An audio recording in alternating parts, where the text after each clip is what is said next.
আজি আমি কৰিম মৌখিক আৰু বুদ্ধি পৰীক্ষা অনুশীলনী 11 প্ৰশ্নৰ উত্তৰ। 1 নম্বৰটো কৈছে এডাল পেঞ্চিলৰ দাম 60 পইচা হ'লে 1 ডজনৰ দাম কিমান হ'ব? এতিয়া আমি জানো যে 1 ডজনত থাকে 12ডাল, মানে 12ডাল পেঞ্চিলৰ দাম কিমান হ'ব উলিয়াব কৈছে। এতিয়া সেই 12ৰ লগত যদি আমি এডাল পেঞ্চিলৰ দামটো আমি পূৰণ কৰি দিওঁ তেতিয়াহ'লে 1 ডজনৰ দাম ওলাব। আমি লিখি লৈছোঁ যে 1 ডজনৰ থাকে 12টা। তেতিয়াহ'লে আৰু আমাক দিয়া আছে যে এডাল পেঞ্চিলৰ দাম আমাক দিয়া আছে এডাল পেঞ্চিলৰ দাম দিয়া আছে 60 পইচা।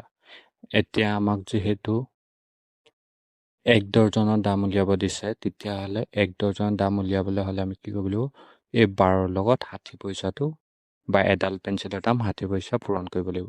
এতিয়া আমি এনেদৰে লিখি ল'ম যে এতেকে 1 ডজন বা 12ডাল পেঞ্চিলৰ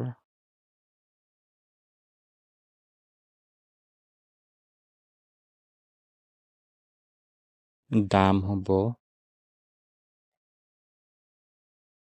তাৰ কাৰণে আমি কি কৰিব লাগিব? এই 1 ডজনৰ 12ডালৰ লগত এডাল পেঞ্চিলৰ দাম 60 পইচাটো পূৰণ কৰিব লাগিব। 12 পূৰণ হ'ব 60। এতিয়া আমি এই দুইটা পূৰণ কৰি দিলেই 1 ডজন পেঞ্চিলৰ দাম ওলাব। এতিয়া আমি 12ৰ লগত 60টো পূৰণ কৰিম।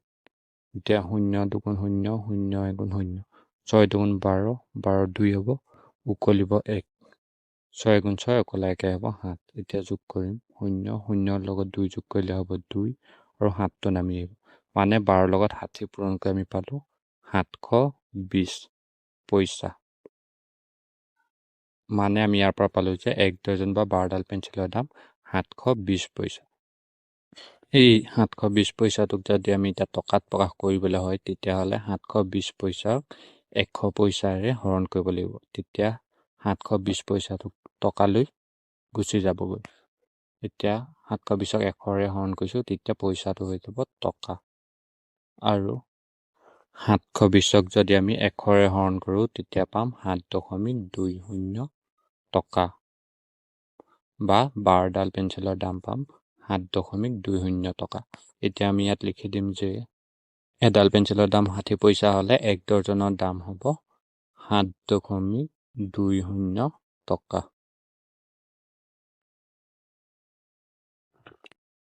2 নম্বৰটো কৈছে যে এটা কণীৰ দাম 1.50 টকা হ'লে 1 ডজনৰ দাম কিমান হ'ব?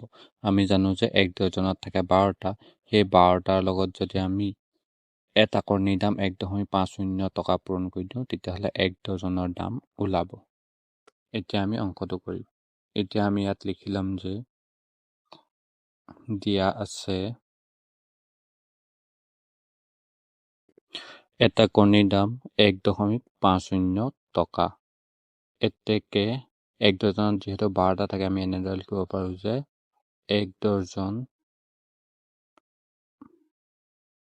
বা এতেকে 1 ডজন বা 12টা কণীৰ দাম হ'ব 12টা কণীৰ দাম হ'ব, তাৰ কাৰণে আমি 12টা কণীৰ লগত 1.50 টকা পূৰণ কৰিব লাগিব।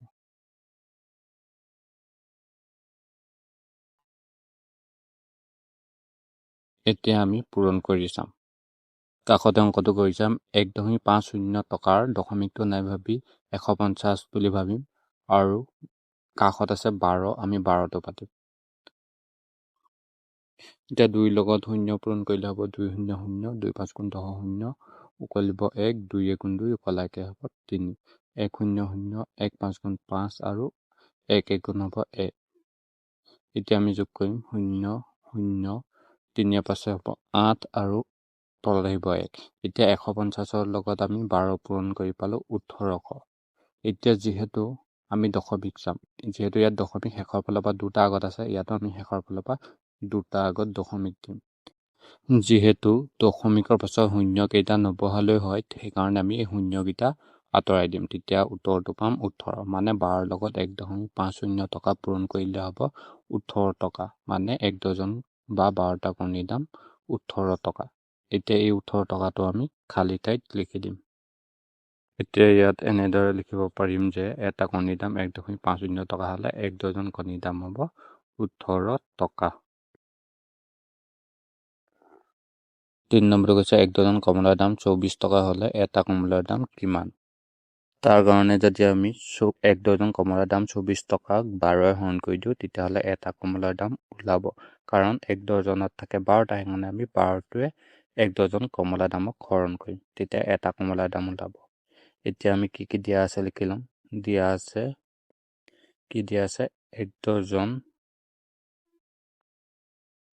1 ডজন বা 12টা কমলাৰ দাম কিমান দিয়া আছে আমাক 24 টকা।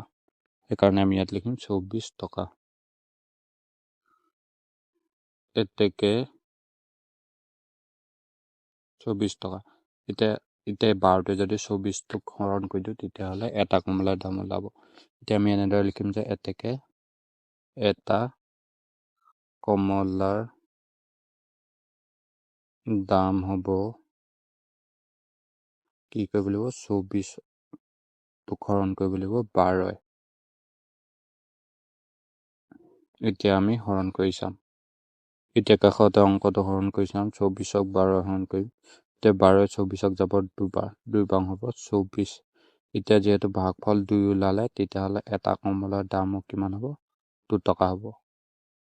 এটা কমলাৰ দাম ওলালে 2 টকা। আমি ইয়াত এনেদৰে লিখি দিব পাৰিম যে খালী ঠাইত এটা কমলাৰ দাম হ'ব 2 টকা।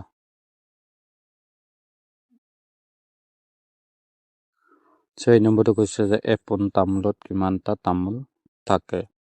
তাৰ কাৰণে আমি অংকটো কৰিম। এতিয়া আমি এনেদৰে কৰিম যে প্ৰথমতে এপোনক আমি গন্ধালৈ লৈ যাম, তাৰপিছত গন্ধাৰ পৰা কিমানটা তামোল হ'ব উলিয়াম। এতিয়া আমি এনেদৰে কৰিম যে 1 পোনত থাকে, আমি জানো 1 পোনত থাকে 20 গন্ধা আৰু 1 গন্ধাত থাকে যিহেতু 4টা, তেতিয়াহ'লে 20ৰ লগত যদি আমি 4টো পূৰণ কৰি দিওঁ তেতিয়াহ'লে এপোনত কিমানটা থাকিব ওলাব। এতিয়া সেইকাৰণে 20ৰ লগত আমি 4টো পূৰণ কৰিম। এতিয়া 20ৰ লগত যদি আমি 4 পূৰণ কৰোঁ হ'ব 20 4 গুণ হ'ব 80। তেতিয়াহ'লে এপোন তামোলত থাকে 80টা তামোল, সেইকাৰণে আমি ইয়াত পাতিম 80টা। আৰু আমি খালী ঠাইতো পাতি দিম যে এপোন তামোলত থাকে 80টা তামোল।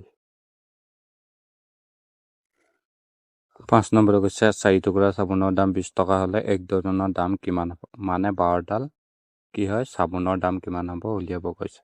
তাৰ আগতে আমি কি হয় এটুকুৰা চাবোনৰ দাম উলিয়াই ল'ম। আৰু ইয়াত আমাক কি কি দিয়া আছে আমি লিখি ল'ম। আমাক দিয়া আছে 4 টুকুৰা চাবোনৰ দাম দিয়া আছে 20 টকা। তেতিয়াহ'লে সেই 20 টকাটোক যদি আমি এই 4ৰে হৰণ কৰি দিওঁ তেতিয়াহ'লে এটুকুৰা চাবোনৰ দাম ওলাব। এতিয়া আমি এনেদৰে লিখিম যে এটুকুৰা চাবোনৰ দাম হ'ব কি কৰিব লাগিব, তাৰ কাৰণে আমি 4 টুকুৰা চাবোনৰ দাম 20 টকাক আমি 4ৰে হৰণ কৰিব লাগিব। এতিয়া 4ৰে 20ক যাব 5 বাৰ, মানে এটুকুৰা চাবোনৰ দাম ওলালে 5 টকা। এতিয়া যিহেতু আমাক 1 ডজন চাবোনৰ দাম উলিয়াবলৈ দিছে, আমি জানো যে 1 ডজনত থাকে 12টা, তেতিয়াহ'লে আমি 12 ডোখৰ চাবোনৰ দাম উলিয়াম। এতিয়া আমি এনেদৰে লিখিম যে এতেকে 1 ডজন চাবোনৰ দাম হ'ব 1 ডজন চাবোনৰ দাম উলিয়াবলৈ হ'লে 12ৰ লগত এটুকুৰা চাবোনৰ দাম আমি 5 টকাটো পূৰণ কৰিব লাগিব। এতিয়া আমি ইয়াত পাতিম 5 টকা। এতিয়া 12ৰ লগত 5 টকা পূৰণ কৰিলে হ'ব 60 টকা। মানে আমি বুজিলোঁ যে 1 ডজন চাবোনৰ দাম ওলালে 60 টকা।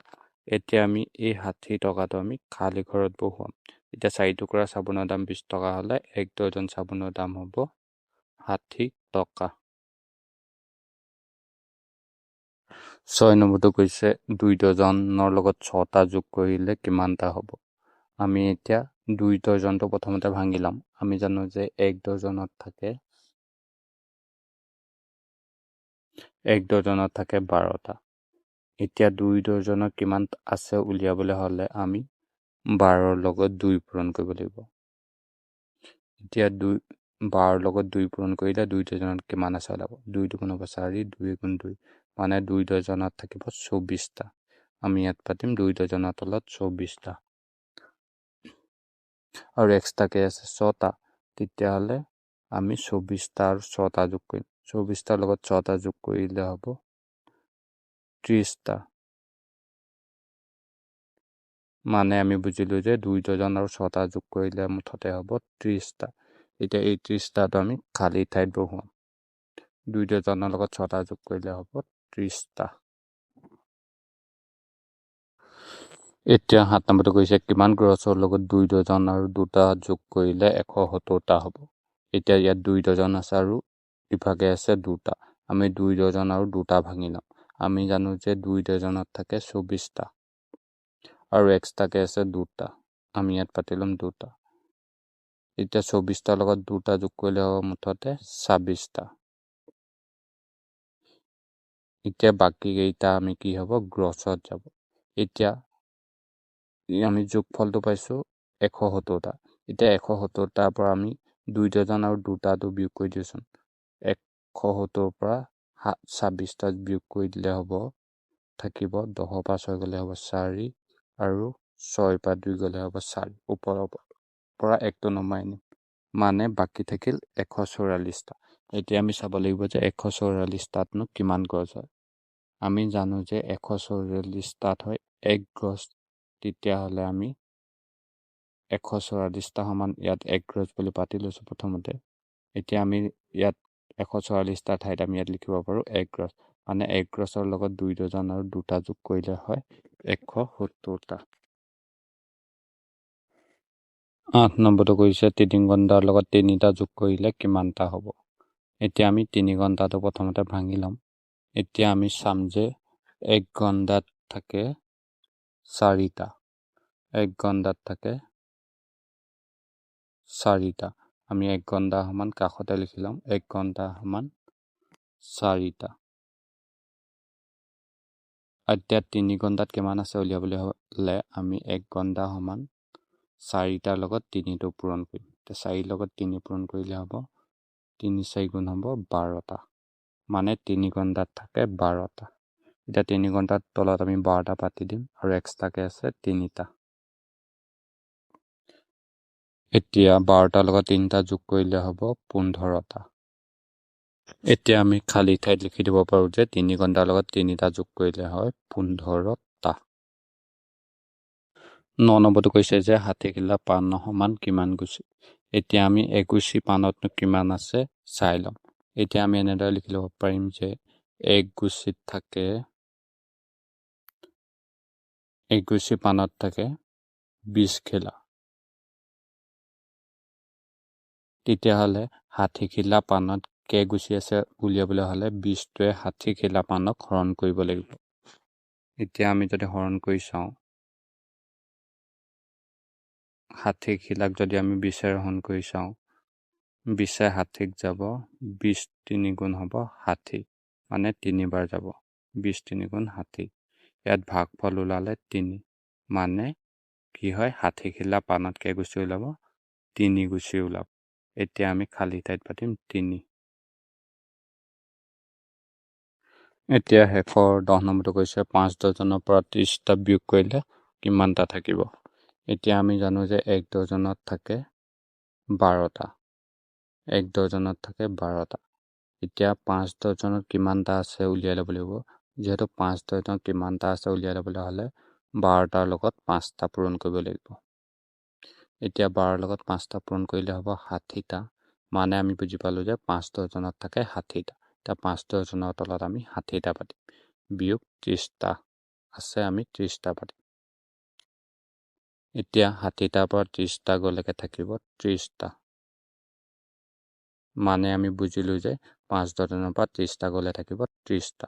সেই 30টো আমি ওপৰতো পাতি দিম। মানে 5 ডজনৰ পৰা 30টা গ'লে থাকে 30টা।